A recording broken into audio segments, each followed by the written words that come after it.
Magandang araw sa inyo lahat.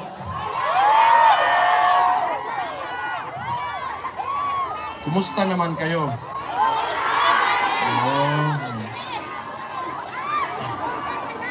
Maraming salamat sa lahat ng pinakita niyong suporta. Alam niyo naman na sa Pilipinas kami, yung tatay ko nandito ngayon, di ko pa nakikita. Kakarating ko lang kaninang umaga. Masaya naman ako na makita kayong lahat dito ngayon. Wala lang talaga kaming magawa sa sitwasyon ngayon. Kasi kung makita nyo, yung illegal arrest ni PRRD, wala hindi natin gawa talaga ng sindikato. So hindi namin nakita because siguro si PRRD lang kung tatanungin, maybe he trusted the judiciary doon sa Pilipinas. Kung talagang sinunod lang yung saktong proseso, handa naman talaga siyang humarap before the courts, before the Philippine courts. But yung ginawa nila, well, nakita naman nating lahat na wala talagang due process. So pagdating niya ng Manila galing Hong Kong, may eroplano na dyan. Well, technically, sa nangyari, tawag kidnapping talaga. Wala tayong... Pero, siguro okay na lang kasi nandito naman kayo. I'm sure, nalalaman niya man na maraming sumusuporta sa kanya. And very important na, lalo na sa edad niya, he's already 80 years old. Tapos, makulong ka pa, palungkot talaga masyado yan. So, ito mamingaw kayo. Nalaman niya maraming bigaon dito sa labas naghahintay sa kanya. Masaya na yan. Hindi pa man ngayon ko makikita si Papa. Maybe tomorrow or the following day, sabihan ko na lang na Uli nakapunta dito kasi ako yung mayor kasi ako. Happy to see you right now and personally magpasalamat sa inyo. And tayo naman lahat dito OFW, lalong-lalo na yung birthday din ni PRRD, ni Papa, no? Buong mundo nakita, nag-demonstrate talaga natin yung support natin. Hindi man lang talaga particularly sa tatay ko, pero sa anong klaseng gusto natin na Pilipinas na magkaroon tayo. At talagang sigurado ako, hindi yung paraan ng administrasyon ngayon. So makita natin, ngayon din, sa nung eleksyon na nangyari, kung tingnan nyo sa Davao, wala kaming vote buying doon. For the longest time, talaga dito sa Davao, si Roddy Duterte, hindi niya sinanay ang mga taga Davao pagdating sa vote buying. Kasi ang vote buying kasi, gawa lang yan ng kapitalista. Maghanda ka ng pera, tapos pagpasok ng eleksyon, gagamitin mo yung pera na yon para piliin kang tao, para ikaw yung piliin. So, ano ang consequence nun sa lugar nyo? Malamang, kung ikaw politiko ka at negosante ka rin at the same time, ang tendency niyan, babawiin mo yung nawala mo yung pera mo kasi nangapital ka pagpasok mo sa posisyon. So mahalaga, yun na nga, ever since, ang ginagawa namin sa Davao, kinukuha namin yung mga nagbibigay na, those who engage in vote buying, but still, we vote for those who we truly believe should run government. So hindi na natin maiwasan na may mga politiko talaga gumagamit ng pera to convince para mabigay sa kanila yung boto. Pero isipin nyo, pag naglabas ng pera yan, that is what capitalists do. Hindi pwede yan na maglabas ng pera tapos bawiin, hindi nila bawiin. Malabo yan.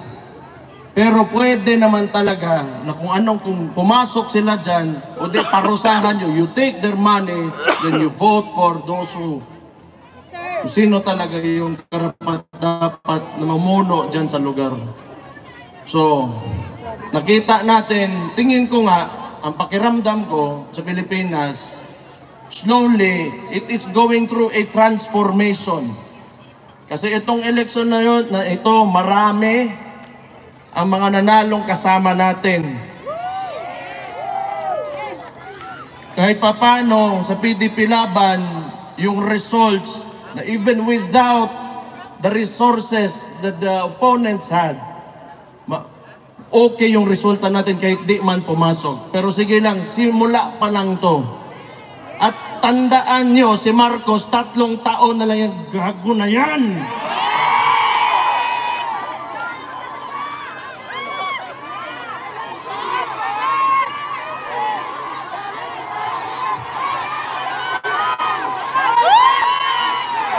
Kung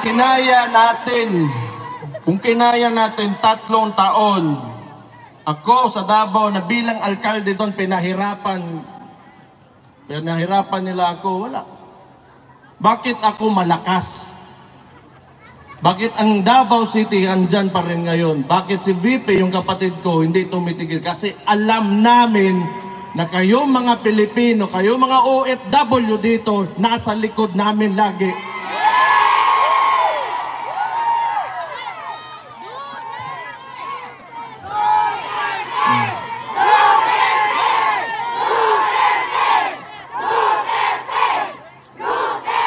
Kasi, naiintindihan ko kayo, lalo na kayo mga OFW. That is why, yung suporta talaga kang PRRD, at maraming salamat din sa kapatid ko, nasa kanila talaga. Kasi may point of comparison kayo because you are living outside of the Philippines and lalo na dito sa Netherlands, dito, mga Scandinavian welfare states, pati yan, Germany. Alam nyo, yung pera ng tao na uuwi sa mga tao. Pag yung pera natin, yung buwis natin binabayad dyan sa Pilipinas, ewan ko lang, potang ina ko nakabalik pabayan dyan sa potang ina.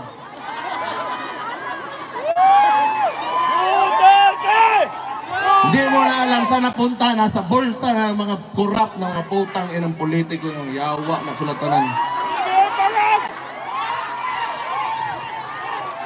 But, you know, kung kayo naniniwala ng federalismo, ibang usapan yon. Sometimes kasi, you know why Marcos can really manipulate and have almost absolute power. It is because of our unitary system of government. Yung presidential system of government natin, it allows the president to have almost total control of all government. Kailangan kasi, yung maganda sa, kung palitan natin yung system of government natin, sabihin natin federalism, hindi dili lang income yung napupunta sa mga sarili-sarili nating probinsya, but the functions of government as well. So, ma-decentralize yung Metro Manila ngayon and Malacanang, and the power will be devolved, and the functions and powers of the agencies will be devolved doon sa mga probinsya, sa mga local government units. So, I do not know kung mangyayari pa ba, pero that is one of the causes why Marcos can, you know, kaya lang naman gusto nila yung unitary system of government because power is centralized and yung tatay kasi ni Marcos noon was a dictator and you can have cronies. Yung mga ambisyoso masyado dyan sa gobyerno na kahit mali, ginagawa, gusto niyan, gayahin nila noon sa panahon ng Marcos Sr., may mga cronies si Marcos Sr., sina General Ver, sila Enrile kaniantong panahon. Yan ang gusto nila yung mga Marbel, yan si Torre, mga Rimulya. Kasi ang susunod dyan, they will attempt not to go down in government and they will attempt another dictatorship. And along with that dictatorship comes the cronies. So itong mga ambisosong mga putaragis na ito, mga politiko at nasa gobyerno ngayon, na kahit mali na ginagawa pa rin, gusto niyan, they will join that dictatorship and they will be the cronies of the new Marcos, kaning Junior, na bangag ang putang ina. Yes! Ngayon. Resign! So kaya makita niyo why unusual talaga masyado ang movement ng mga tao na nasa gobyerno na kahit mali nilalabag yung batas pero ginagawa pa rin. It's because not out of their jobs or functions in government, but it's out of selfishness. Pero hindi talaga yan because ngayon, kahit tingnan nyo, ilang demonstrations na nangyari since yung gago na Marcos na yan.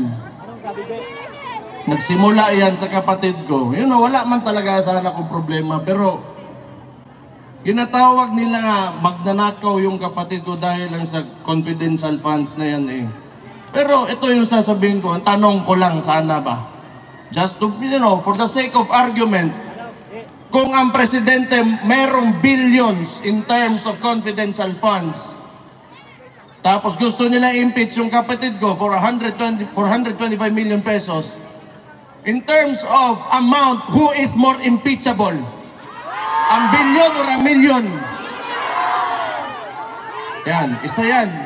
But sa totoo lang, you know, if you take a leadership position, lalo na executive, mayor ako, yung mga, lalo na mayor, barangay captains, yung executive position, alam mo, kung you are really serious on implementing or renewing policy or amending laws, or if you want to make a change, it should start with you.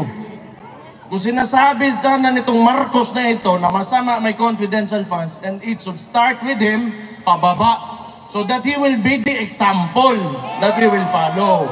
And yet, you are sinisingle out mo yung isang tao. Ano ibig sabihin nun? It's because of politics. When you should be there, nandyan ka to lead the country and fix, you know, what is broken and continue what has already been done. That is good for every peace-loving citizen in the Philippines. Pero anong ginagawa?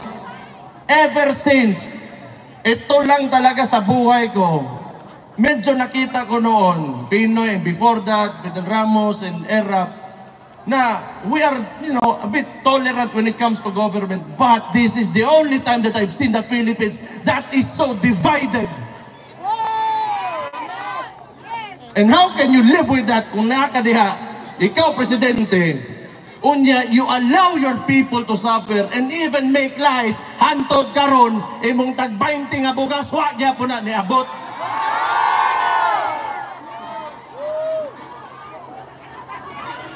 Watay may mo, basta buang kalingkod, gina. Pero,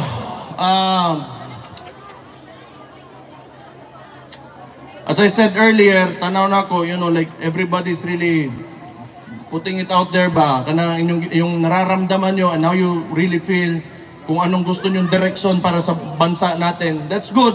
I think you should continue doing this kasi we will do the same thing. I will do the same thing. It will be not for ourselves, but it will be for the future of our children, our grandchildren, and our country. So yun na mahalaga. Maybe someday,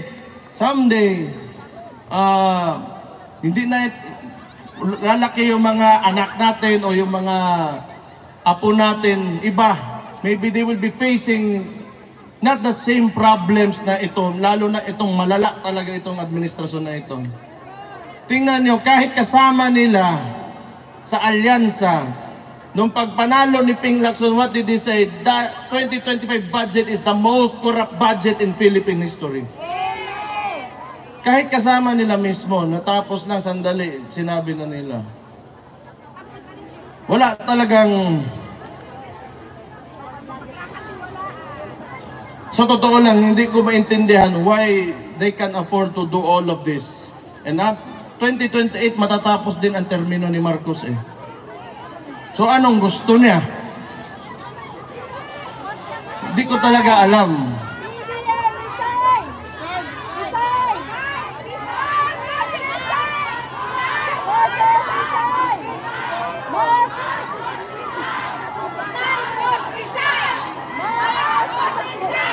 Sana nga talaga. Sinabi ko na yan eh. Noon pa yan. Last year, nung nagsimula to lahat, nakita ko na talaga. The way they run things, yung pakiramdam nila para silang hari eh. Everybody below them, wala na kayo. You are slaves. Kita niyo yung Pilipinas ngayon. Sometimes, I don't even want to believe yung mga sinasabi sa akin ng mga kaibigan ko sa ibang lugar.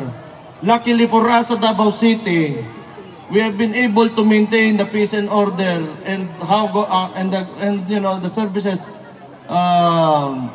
na hinahatid ng government namin sa mga constituents namin.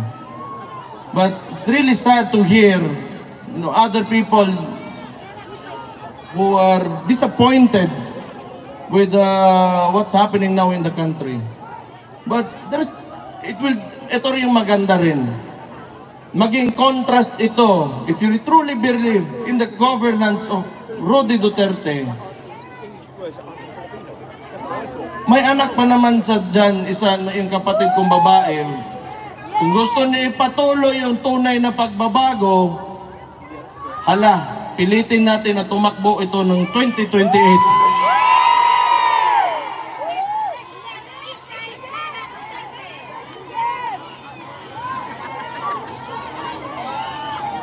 Ano tingin niyo? 2028, Sara Duterte for President. Maganda ba?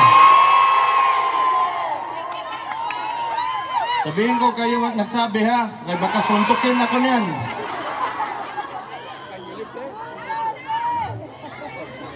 Pero ito yung gamitin talaga natin na experience natin when the government fails its people. Ito yung best example talaga, itong gobyerno talaga na ito.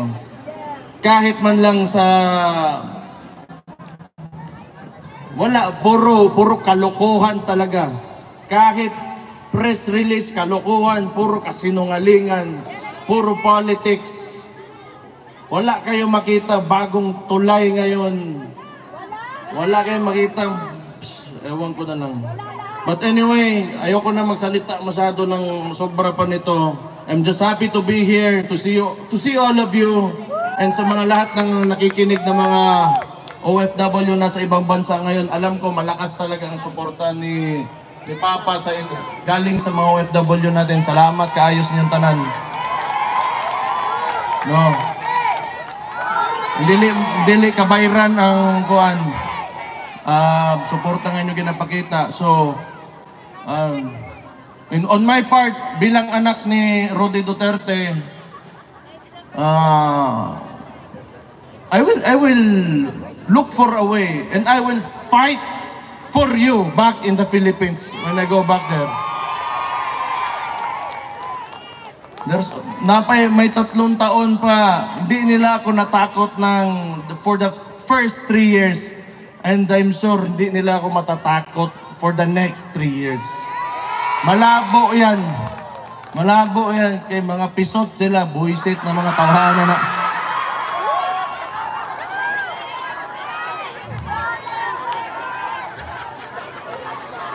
As long as we remain to be peaceful and God-fearing Filipino citizens, believe in the have aspirations for our country. Andun naman kami lahat, yung mga kababayan nyo, nandun, lumalaban talaga kami. Lahat naman tayo, ang problema lang talaga sa Pilipinas, because of very centralized government, yung mga nasa taas, may mga posisyon, yung mga matagal na political dynasties, gusto ng ganun eh, because they can maintain their power. Because it's a conservative form of government.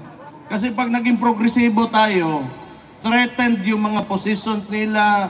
Gusto kasi nila ituturo lang sa presidente sino malalagay, ganon. Government ngayon is not based on merit, but tingnan nyo, ano nangyari? You have a chief PNP na 3 ranggo ang tinalunan para maging chief PNP. It's because this is not merit-based promotion. Pabor-pabor based promotion eh. Diba? So, ibalik na ako dito. I have to face that. Basig unsa na po, buhato na ng diwata. Tuisit na ng kahana.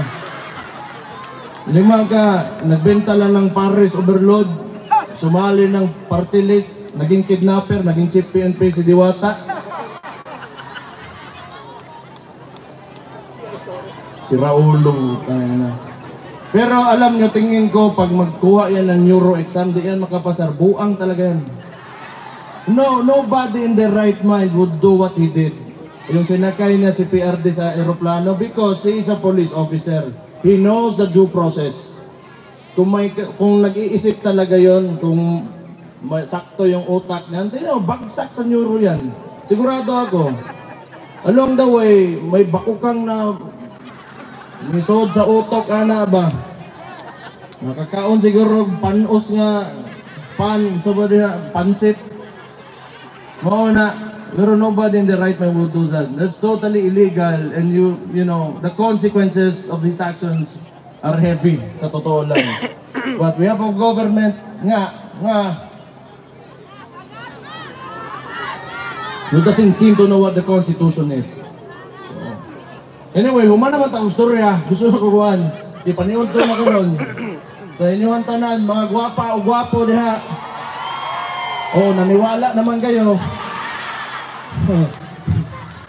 Mabuhay kayong lahat. Mabuhay ang OFWs. Mabuhay ang Pilipinas. Hey, yeah, yeah, yeah. Mabuang mo eh. Pero salamat kayo ha. It really means a lot sa family. And I'm sure, lalo-lalo na kay PRRD to know na you are always supporting him. So thank you. Mabuhay kayong lahat and God bless you all.